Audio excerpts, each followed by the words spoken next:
Эфирда хабарлар программасы исәнмесез, студияда Адилия Бұрханова. Шығарылышыбызның мұхим темалары турында қысқаша.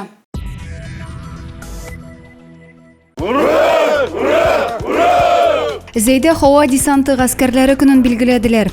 Котлы один был только. Это вот новое оборудование. Район мектеплері яңа оқу йылына ничек әзерлене? Это сокол, вон сидят они.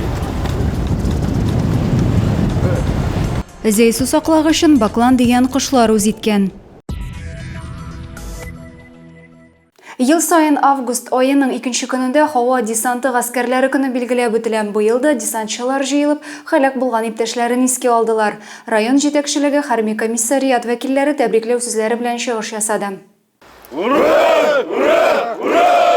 Har yılның 2 августында хауа десанты ғаскерлерінде хызмет етушілер хайкел янына жиыла. Район бойынша 150-ден артық зәйлі десантшы исемен йөртә. Марат Гыльманов 92-94 елларда Рязань өлкәсендә хызмет еткән. Харби хызмет аңа кадар укыган югары хауа десантчылар командасы училищесында белем алган еллар әле дә онытылмый ул. Башта при училище, в Рязанском высшем воздушном десантном командном училище, на решенном учебный центр под Рязанью. Вот, шунда былтыр съездил, қарадым, көрдім, 30 жыл почти өткені. Митингның 2 өліші азатлық кетіруші солдат хайкәлі янында дәвам етті. Армияда хызмет еткән еллары ерақта қалса да, оларның бірсі дә тәуге тапқыр парашют белән сикеруін онытмый. Ул вақыттағы кешірішләрні десантчылар бүгінгідей хәтерли. Юрий Мартемьянов 2 августны көтіп алуын ешірмей бір туған апасының олы Алексей Агашкин СВОда халак болды. Десантчы болғанын екешін яқты хатирелер белән еске ала ул. Көтіп тұрабыз, иптешлеріні көрәбіз. Мен маныңшы шолыдайым. Менә быел родной племянникны иске алып, ол үзе дә разведчик, десантник болып служит итте. Махсус хәрби операцияда катнашкан зәйегете Георгий Борисов та десантчылар сафында 2 улын да үзенең үрнәгендә тәрбияли. Стараюсь каждый год не пропускать его и всегда беру с собой детей на мероприятия. Для того, чтобы узнать патриотическое воспитание детей, увидели, как празднуют праздники. Наш папин праздник, вернее. Хочу таким же быть, как папа, прыгать с парашютом. Я хочу быть ОМОНом. Митинг ахырында махсус хәрби операцияда катнашкан 4 иратка тантаналы төстә медальләр тапшырылды. Очрашуны дәвам итеп, зәңгәр биретлылар һәйкәл янында истәлеккә фотога төштеләр. Хәрби бурычларын үтәгәндә халак булган десантчыларны 1 минут тынлык белән искә алып, һәйкәлгә чәчәкләр салдылар. Яңа уку йылы башланырга күп калмады. Зәйнең кайбер мәктәпләре укучыларны яңарышлар белән каршы алачак. Мәктәп биналары гына түгел, азык-төлек блоклары, ашханәләр дә яңартыла. 2нче мәктәптә барган ремонт эшләре белән без дә танышып кайттык. 2нче мәктәп укучылары бу уку йылында яңартылган ашханәдә тукланачак. Мәктәптә ремонт 2005 елда ук ясалган була. Хәзер биредә барсы да яңа заманча ремонт эшләре инде төгәлләнү алдында. Төзекләндерү исә республика программасы буенча башкарыла. Алмаштырдык систему водоснабжения ГВС, ХВС, свалка суда, тагын отопление на алмаштырдык. Кухняда, согласно Санпина, алмаштырдык бөтен ванналарны, мойкаларны. Идән стеналарга плитәләр җәелгән, иске тәрәзә ишекләр яңаларына алыштырылган. Ризык әзерләү бүлегендә Санпин таләпләренә туры китереп, савыт-саба юу өлешләре, раковиналар урнаштырылган. Котлы один был только, старый еще не подключен.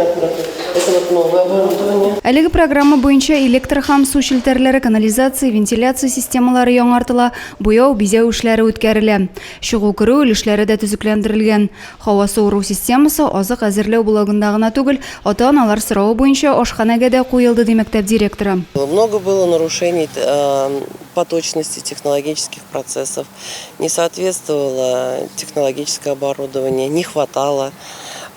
Вентиляция практически работала только на пищеблоке, в зале ее не было, поэтому родители очень часто жаловались, что от одежды пахнет едой. Биредә эшке эшләр тәмамлану алдында подрядчы оешма тиздән түбәне яңартачак.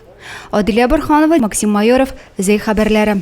Еш кына зей сусаклагычында окшарлыклар белән үрдәккә охшаган кара төстәге кошлар да күренә. Булар диңгез кошлары бакланнар. Алар безнең якларда күптәннән инде өстәвенә сулыктагы балыкларны юк итәләр. Бакланнар кайда тереклек итә, ни өчен аларны аучылар яратмый? Зей сулыкларындагы балыкчы кошларны без дә күреп кайттык. Вот и гнездятся, выводят потомство. Вот. Это сокол. Вон сидят они. Диңгез яр буйларында тереклек итүче баклан дигән кошларны безнең сулыкларда да күрергә мөмкин. Бу якларны үз итеп зей сусаклагычында аларның инде 10 елга якын яшәүләре мәгълүм. Ялтызай тирәсендәге агачта бакланнарны зур-зур төркемнәре белән очратырга була. Сезонга 250 килограммнан 300 килограммга кадәр балык ашыйлар алар. Вот. Бер баклан. Вот. Жылына шутладыгыз, менә алар монда карадык. Примерно 1000 баш. Без чыгарып җибәргән балыкны алар тоже бер көтүгә җыеп, аннары әйләндерәләр балыкны, җыялар, куып нитеп бер күчегә. Шуннан ашап бетерәләр. Зей сусаклагычында чуарталсталобик, ак амур балыкларын үрчетәләр. Бер баклан бер кабуда 600 граммлы балыкны йотарга сәләтле. 6 метрга кадәр су төбенә чумып үзенең табышын эләктерә ала. Шуңа да бу кыштан балыкчылар зур зыян күрә. Элек бакланнарны юк итәргә тырышкан булсалар, хәзер аучыларның исләре китми, дип Петр Чернов. Скоро сезон ачыла, сентябрьдә үрдәккә. Ну кемдер атар инде, аны кайберсе ашый. Кайберсе нитә, как ради спортивного интереса аталар инде. Гәүдәсе буенча зур үрдәк яки казны хәтерләткән баклан күчмә кош санала. Хәзер исә балыкчылар соравы буенча ил күләмендә бакланнарны ауларга рөхсәт бирә торган закон проектын карау бара. Бәлки шул рәвешле балыкларны саклап калып булыр дип белгечләр. Адилә Бирханова, Денис Сипатов, Зей хәбәрләре. Зейдә узган автоледи бәйгесендә Светлана Минниханова җиңүче дип табылган иде. Шушы көннәрдә ул Казанда узган финал ярышларында катнашты. Зей автоледи башкаладан нинди җиңүләр белән кайтты? Бу хакта тулырак киләсе видеоязмада. 3 августта Казанда автоледи машина йөртү осталыгы республика бәйгесенең финалы узды. Ул 24нче тапкыр оештырыла. Анда үзәк төбәкләренең сайлап алу турында җиңүгә ирешкән автомобиль йөртүче хатын-кызлар катнашты. Әлеге бәйгедә инспекторлар машина йөртүчеләрнең юл хәрәкәте кагыйдәләрен белүгә бәйле белемен һәм автомобиль белән идарә итүләрен тикшерде. Безнең районна Светлана Минниханова тәкъдим итте. Зей автоледи Татарстанның төрле шәһәр һәм районнарыннан килгән 45 хатын-кыз арасында 6нчы урынны яулады. Былтыр Светлана 8нче урынны алып кайткан иде.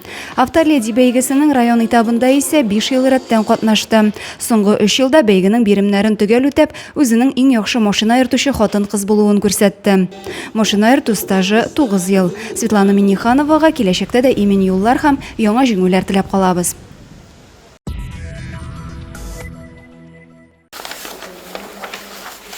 2024 елның 1нче ярты еллыгы өчен матбугат басмаларына язылу бәясе арта. Шуңа күрә Зей фуклары һәм Новый Зай газеталарын яратып укучыларны почта бүлекләре аша элекке бәядән язылып калырга чакырабыз. Бу мөмкинлек бары тик 31 августка кадәр генә бирелә.